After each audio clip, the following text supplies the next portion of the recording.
So what do you call yourself? Welcome to the LaTangela Show. Hey. Yeah, what can I do for you this fine day? This is your destiny. Hot, hot, hot. Right now. Welcome to the LaTangela Show. Kick it. Come on in and enjoy yourself. Right now. We gon' party like no one else. Welcome to the LaTangela Show.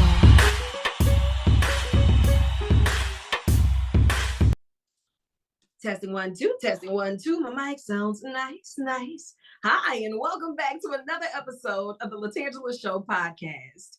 You know, it always does my heart well when we can just spend some time to unplug, unwind, and to even tap in. I come across some random research, probably some news that you cannot use, but I read it and I got to tell it to someone, so I might as well tell it to you. And here we are. If you have not subscribed as of yet, and this just so happened to find you, I would love for you to subscribe. The LaTangela Show podcast, iTunes, Spotify, WAFB Plus, and of course, all of my links are always listed at latangela.com. If you would like to be a guest in the hot seat and on the 10 line, drop me a line, submit your information, and let's chat. I always find pleasure in helping those tell stories in their own voices. We got a lot of great things coming up in the hot seat for you today. We're going to chat with the marketing director of Gordon McKernan Injury Attorneys, my guy, Alex Ludwig. He has been running from this interview for quite some time. He'll tell you all about it, but he's here to tell you about it. And I got the inside scoop coming up just for you. It takes a lot to run a team, to run the vision, and to make sure that all of the goals are being met. So, man, listen, I think that every entrepreneur should be able to tap in for this one. Every single one of us can walk away with some nuggets from this one. You know, I came across some random research, and it's all about the babies. I got to do this one for the kids. Parents and pediatricians are starting to notice that the kids are feeling more stressed out these days.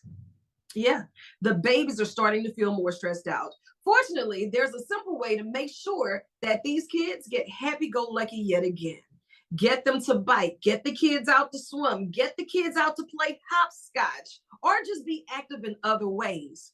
Children who regularly exercise are significantly calmer than the couch potatoes or the kids that's always on gadgets. When was the last time you rode around the neighborhood, just saw some kids jumping rope? Think about it, playing hopscotch.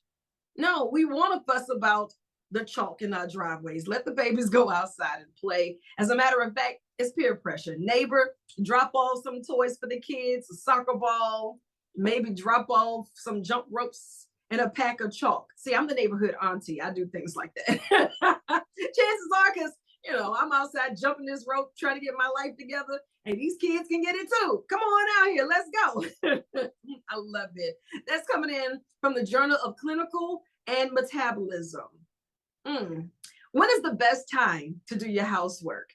Since everybody's still talking about spring cleaning because it's in full effect, if you have to do housework today, do it at about 4 o'clock in the afternoon.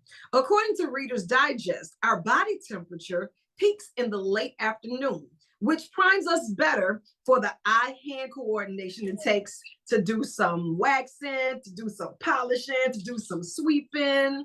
A study actually found that 4 o'clock in the afternoon is the best time for us to be able to do our house chores. Sharpened hand-eye coordination means that you'll leave fewer streaks, so you don't have to post that picture and say, #dirty-mirror-pic. No. Just clean it, but you'll probably be better off doing it about 4 p.m. today.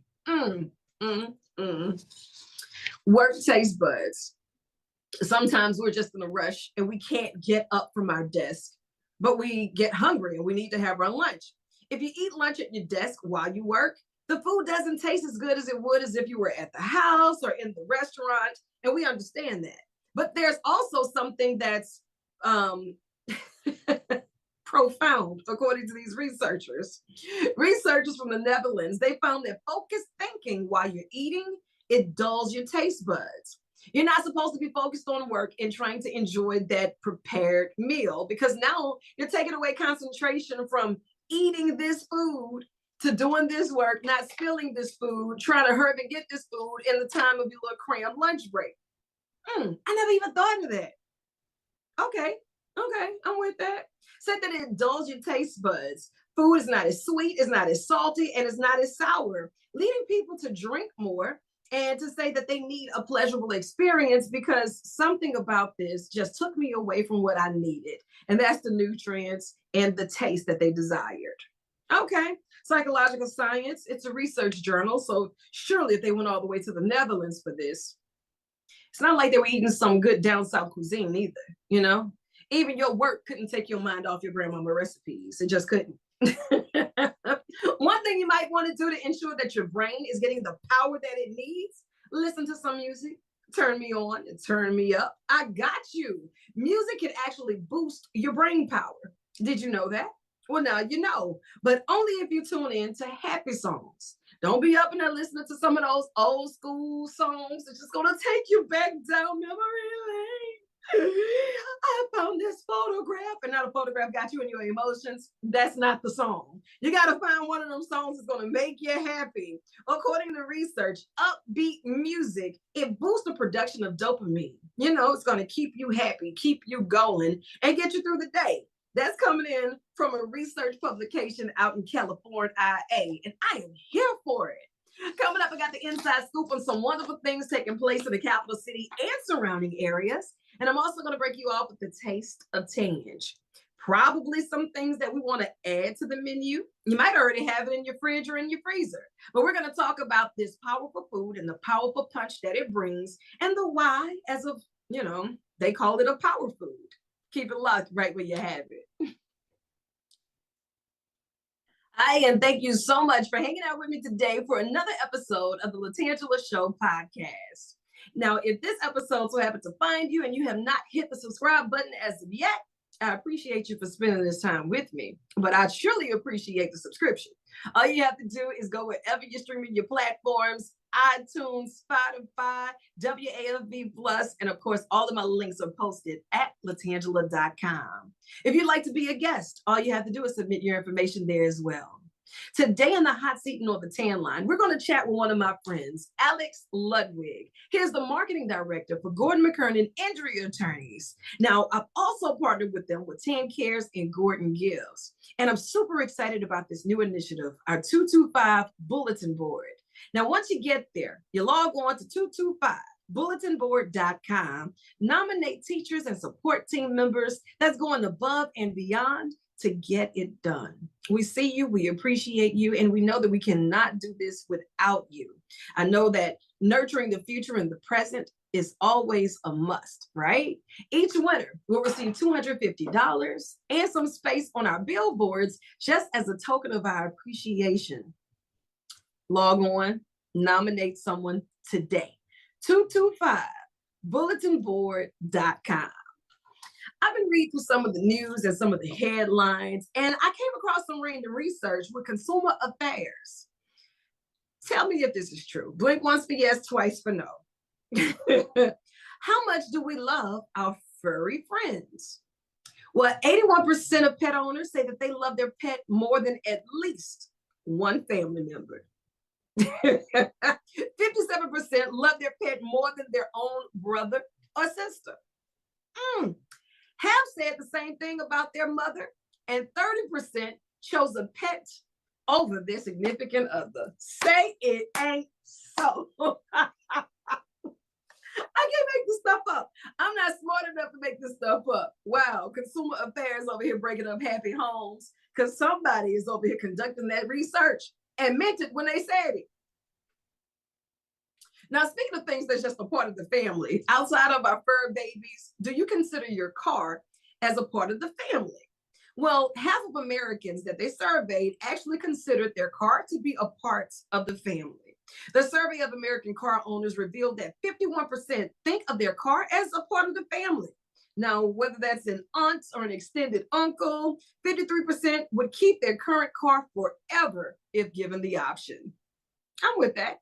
For some, this is due to an emotional attachment, with others saying, I just have fond memories and I don't want to let it go. Beulah is special to me. Yes, I named my car Beulah for whatever reason. If you had to come across a happy tip, what are some of those things that's just making you happy? It just puts you in a better mood instantly. Putting on your dancing shoes must be top tier. Research shows that dancing for as little as 1 minute sends your levels of feel-good endorphin soaring. Hold on, wait. I got like another 45 seconds of this, but I'm feeling happier already. Go ahead, lace up your dancing shoes and make it happen. Have you ever thought that maybe I just want to get more into the things that I am adding to the plate, more of the things that I'm adding to my menu? Well, today the Taste of Tinge is being brought to you by the powerful piece of okra. Did you know that okra is listed as a fruit and not a vegetable? See, reading is fundamental. I sat here and I was going through it, and everybody got this little device in their hand. So I was like, okay, tell me more. Okra is recognized mostly widely as a vegetable, but since it has seeds, it's actually a fruit. I say, oh, well, I was already doing some digging and research and said I wanted to highlight the powerful okra for the Taste of Tinge because of its health benefits. Some of the things that, okra is giving all of the credit for, it states that okra is rich in magnesium. It has a lot of vitamins like vitamin C, K1, and A. It may help support healthy pregnancy, heart health, blood sugar, and it may even have anti-cancer properties. Now, I started digging some more because as you have these devices and you just want to see what's going on, I'm like, contains beneficial antioxidants. Okay, all right. It tastes good. Can we talk about that? Especially if you boil it and you just add a little pepper. That's my preference. But if you have any of those amazing recipes that can just include okra, please let me know. Drop me the line at LaTangela.com. I'm here for that. The Taste of Tinge. Tell me, because you can trust Tan with the pots and pans. Coming up, we're going to chat with none other than Alex Ludwig. Peer pressure is everything. This guy is a source of sunshine. And when I tell you, he is one of the most motivated leaders that I have met. And I just enjoy working on a team with this guy, admire his leadership and his next level top tier track of thought. Yeah, you don't want to miss the conversation. Be sure to keep it locked right when you have it. Yours. I don't know. I mean, you can start off by singing your favorite song. What do you say? What would that be? My favorite song. Yeah, right now, in the car, you're jamming what? Well, it's probably Happy Birthday because it's Molly's birthday. So that's Happy birthday, dear Molly. That's the most Molly. important thing that's popping in my mind. Exactly, and I heard that she has the Taylor Swift version of the song going too. Yeah. Yeah. Molly's version. Yeah. I love it. You know what? Today in the hot seat on the tan line, we have none other than my guy. When I tell you, he is just like the mastermind of all things fun, fabulous, and orchestrated to make it number one. He's running it city by city by city by city. And when I say that, I mean that in the most literal fact. Alex Ludwig, how are you? Good. I appreciate it, Tam. Listen, I'm so excited to finally get you in the hot seat on the tan line. I've had the opportunity to work with you over the past couple of years, and I just admire your work. I admire how you are such a determined leader to keep the goal fresh, right? And I guess first things first, as the marketing director for the number one firm in the state, Gordon McKernan Injury Attorneys, tell me a little bit about your day-to-day operation there. Well, first, I just want to say you finally broke me down and got me here. I avoided this for a long time. Yes. But I try not to be in front of the camera or behind the mic too often. I know.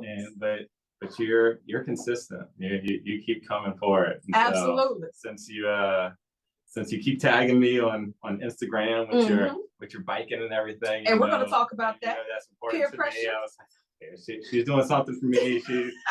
I'll go ahead. I'll come and get on the mic. So absolutely. You know what? It's even exchange of peer pressure. And that's why I'm so grateful to be surrounded by people who are always focusing on getting better.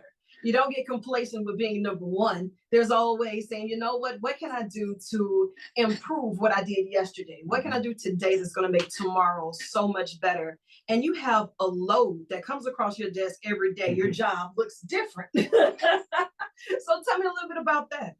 Well, I mean, really kind of being behind the #1 advertiser in the state, right? Yeah. And obviously Gordon's a real creative guy, and he tries to put the right people in the right place. And yes, I hope over the last 2.5 years being there, that it feels like I'm the right person, the right place for the marketing director position. You never know what's just gonna happen in any particular day. Every day you kind of come in this role and just got to kind of figure out what is the most important thing for me to work on today, tomorrow, the next day. What are the projects that I need to start planning for and distributing out to the team? It could be overwhelming, right? Because to say the least. Because there's no ordinary day, right? I don't come in and do the same thing every single day. Right. And at any given time, I'm sitting there working on one thing, and some big idea, just random idea pops into my head, and I have to start working on it for a second to get it out of my head. Right. At a minimum, to get it somewhere, to get it on paper, to get it in a project, get it in someone's bucket. And so there's obviously constant distractions when that's happening, but ultimately got some systems in place so that we're always kind of looking at the top level metrics and trying to figure out how we can continue making that grow while also doing a lot of these kind of auxiliary items that I think that the brand is becoming known for by a lot of people. When people ask me about the job at this point, some people ask me about the general law firm marketing we do, but at this point it is, what's happening in NIL space? How is it working with the athletes? How is this going? Hey, I saw that Barbie billboard. Yeah. What's going on there? And then in many instances, it's all about the creativity and the fun things, and that's what sticks with a lot of people and what they have questions about. So much so that recently, when a competitor did something that was a little cheeky, one of my good friends asked me, who thought of it in the firm? I'm like, what are you talking about? What do you mean? It's like, yeah, like, was that your idea to put that up? I'm like, that's a different law firm. That's not no. He's Like, that's definitely Gordon McKernan's board. I'm like, no. I think you're just so used to us kind of consistently pushing out fun, goofy, creative things at times that you saw it and you immediately thought Gordon McKernan later on when the kind of face on the board faded for you. Yeah. So that was kind of good to hear, a little anecdotal evidence that even the stuff we do makes some competitor advertising seem like ours. Absolutely. And it's hard to stay ahead of the curve, especially when it comes down to advertising and being so engaged with the community. But I love the leadership and how it's always about the families and making sure that the culture is intact. So even while we're having the fun and getting the branding and the messaging out there, it's a known fact that even while you're running all of these other promotions and all of these other things, that it's still there in your time of need to give us a call, because chances are by the time they call that 888-8888, see, I remember the number, it's because they have experienced something that has just changed their lives. Yeah. And being top of mind when people can call you and to live up to that brand, I know there's got to be some type of pressure on you too, right? And you have such an amazing team. You mentioned how you have to make sure you put the right things in the right bucket. How do you manage so many different personalities and keep the goal together?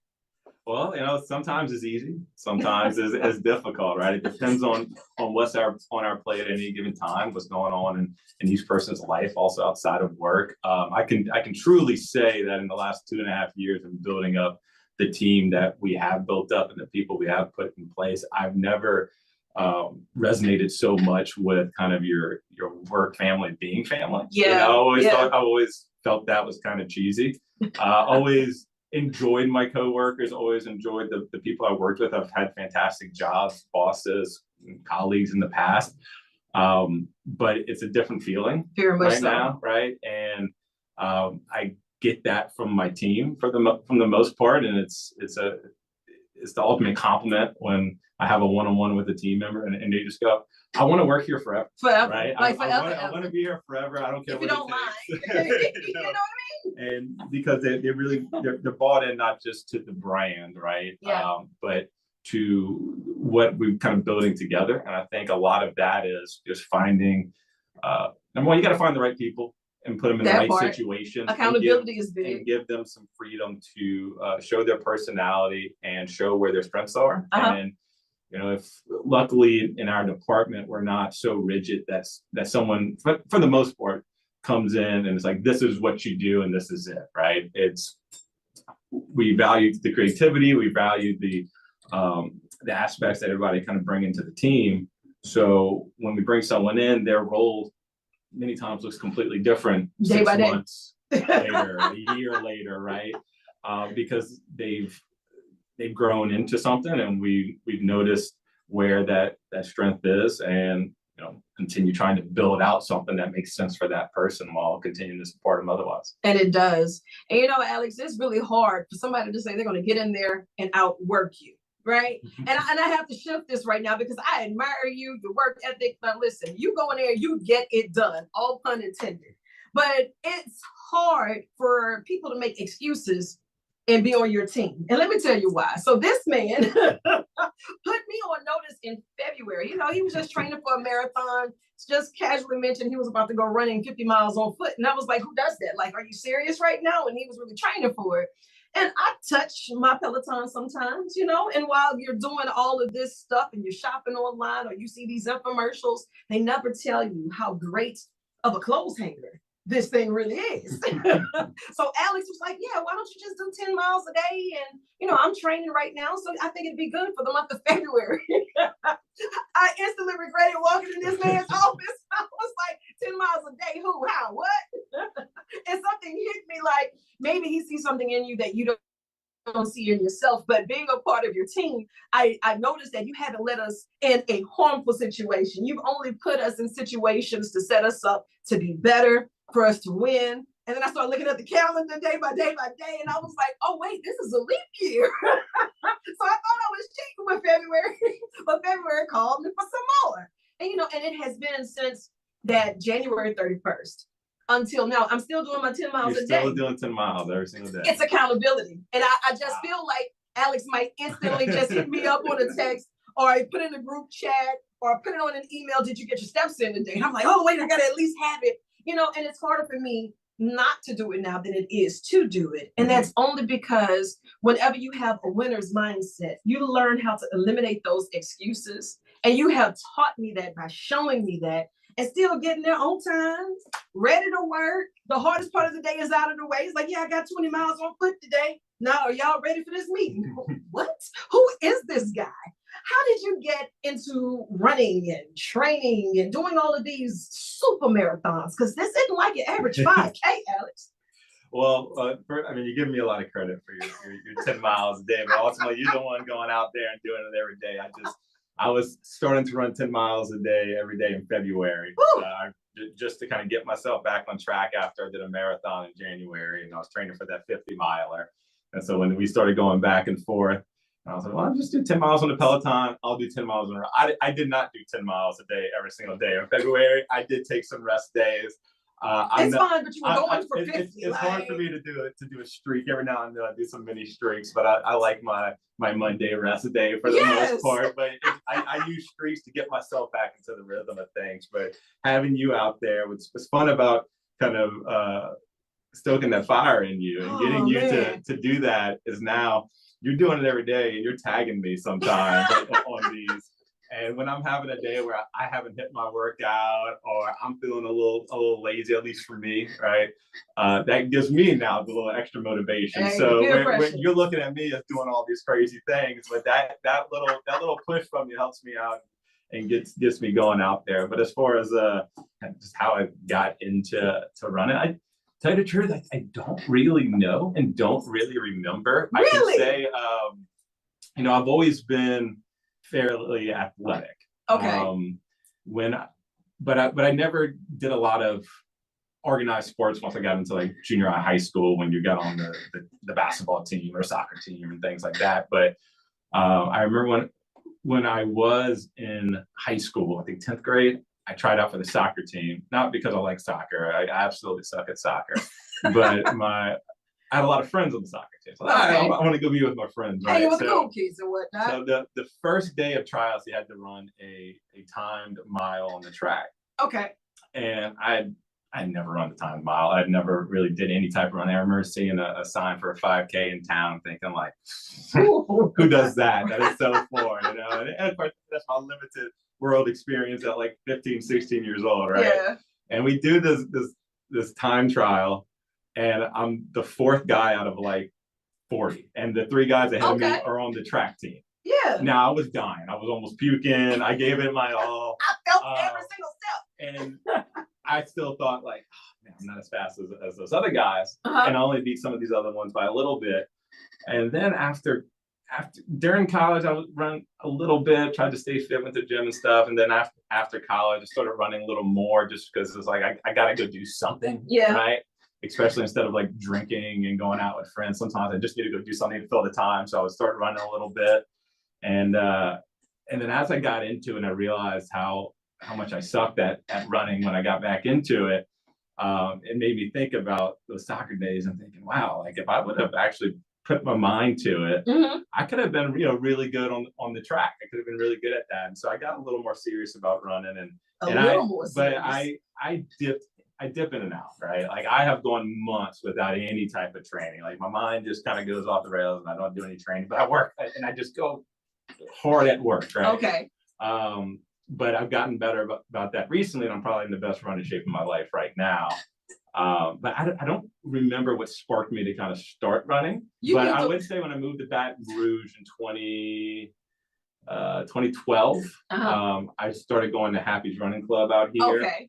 Because I was in a new place and I was newly single and I was looking for friends and so I started going there, made some best friends of my life to this day over there, and I think that kind of stoked it back up to where I am today. That's good. Now you need to walk me through the process of saying there's from 5 miles, who does that, to 50 miles.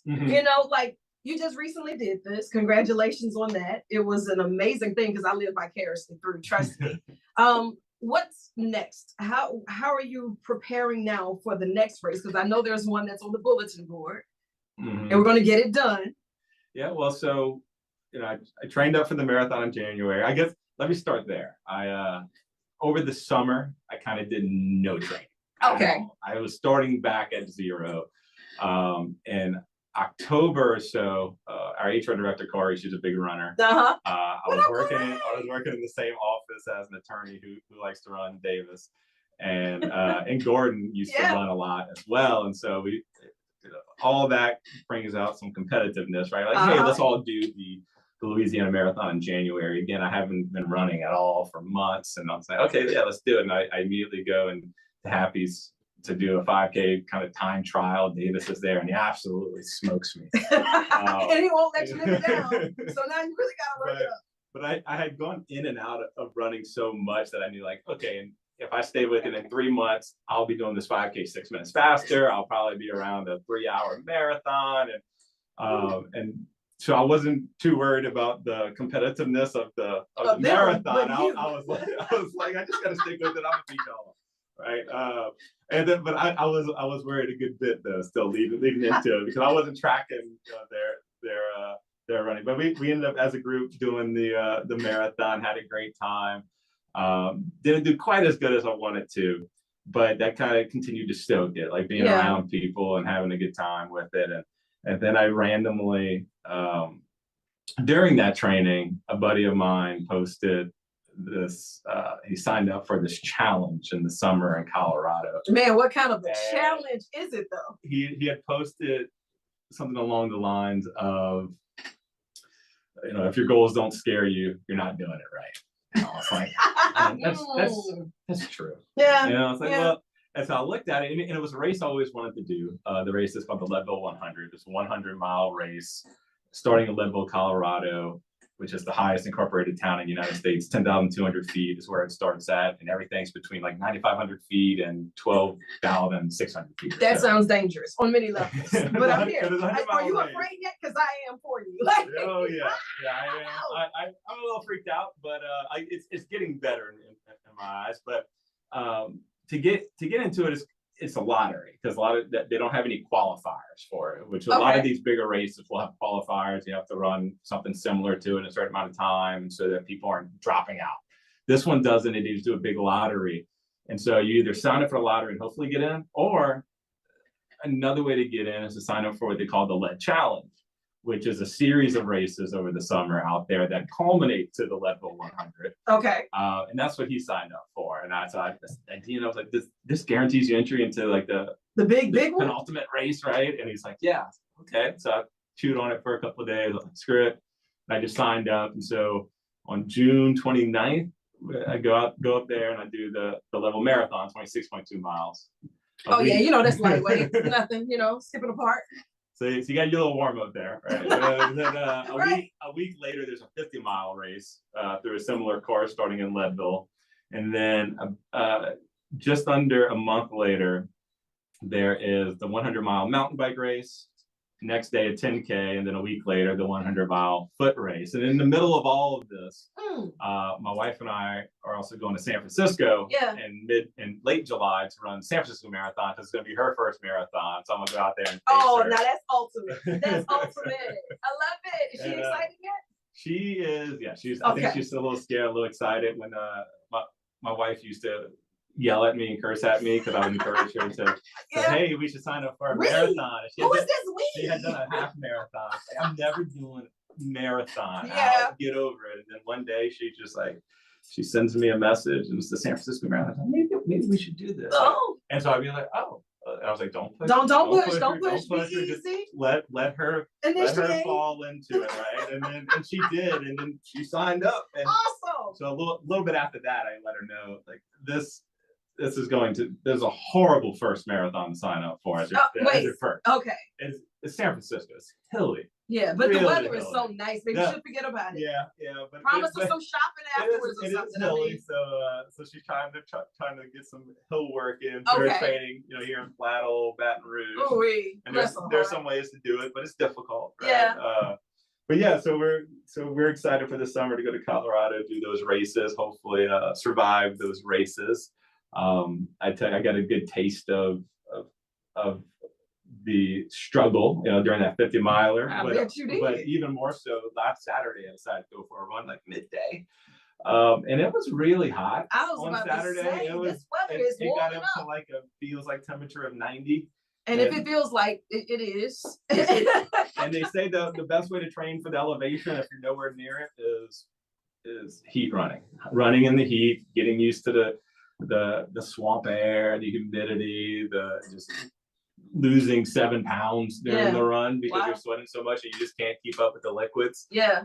So I took that as a challenge. It was my misery run on Saturday. So if I get to my misery run, that'll help train me mentally for the crazier ones. Dude, that's like saying, I was just gonna leave the office and run the Metairie today, literally. But it's all good. And that just inspires so many people to just chase your dreams. I always say chase the sun or let the sun chase you, but either way, get after it. He is the living source of that. And I absolutely love it. On a day-to-day, you come across different challenges, even if it's saying, I think I'm gonna train for the next, or I think I'm doing this promotion right, or I think I'm doing the best interest for the firm. I hope, G is pleased with the work and the team. It's a lot that ends up on your doorstep. How do you find those moments to unplug, unwind, and really just to tap in to make sure that you are giving the best version of yourself, not just to the world, but to yourself? Yeah, I mean, I think a big part of that is that running has become that to some extent for me, right? And the main thing is when I'm out there on a run, sometimes I do easy runs, sometimes I do workouts, but no matter what, I'm kind of focused on that run. Periodically, if I'm on a long, easy run, I might, might make some calls, do some things like that. But for the most part, I'm just kind of connected with the run. It gets me out of that work mode at some point. Yeah. And if work mode does creep into it, it's usually creative, which is the fun part of it, right? It's random ideas that start popping through my head.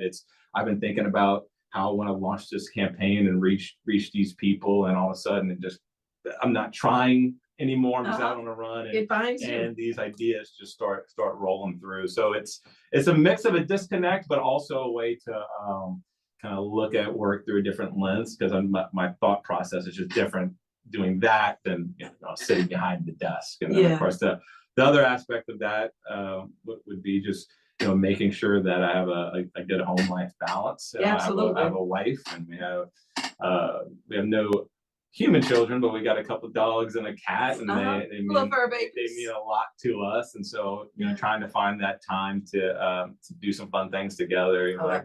This coming weekend, we're going to. She likes to always make a beach trip, so we're going to the beach this weekend, and she just works kinda hard. just She connect a deserves little that. bit. Yeah, field trip to absolutely. the beach. That is awesome. And I think we're gonna have to get her back in the hot seat and ask her how did it go out there in San Fran. So I'm gonna make some bedazzled signs for her and probably a cute little armband or something, because you're gonna have to give her all the things, all the frills and thrills to keep her going for this. I am looking forward to it and not looking forward to it with the pacing of her. It's gonna be fun, and it's gonna be miserable, and I'm not gonna. I don't know what to expect from her mindset and personality at mile 21 during this 26.2 miles and where she's going to be. She's strong though. She's strong mentally and really does push herself. So my goal is just to run there beside her and help get her to the finish. That part. Company. And she's simply amazing. Like, if she is known as your better half, she's got to be all that and then some. You know what I mean? And look, thank you so much for finally jumping out of the office and into the hot seat on the 10 line. It's your first official trip to the madhouse, but just promise it will not be your last. We'll see. I know it. You got more work to do, so I'm gonna let you chase the sun, but let the sun chase you. But either way, get after it. I love you, and there's absolutely nothing you can do about it. All right. Thanks, LaTangela.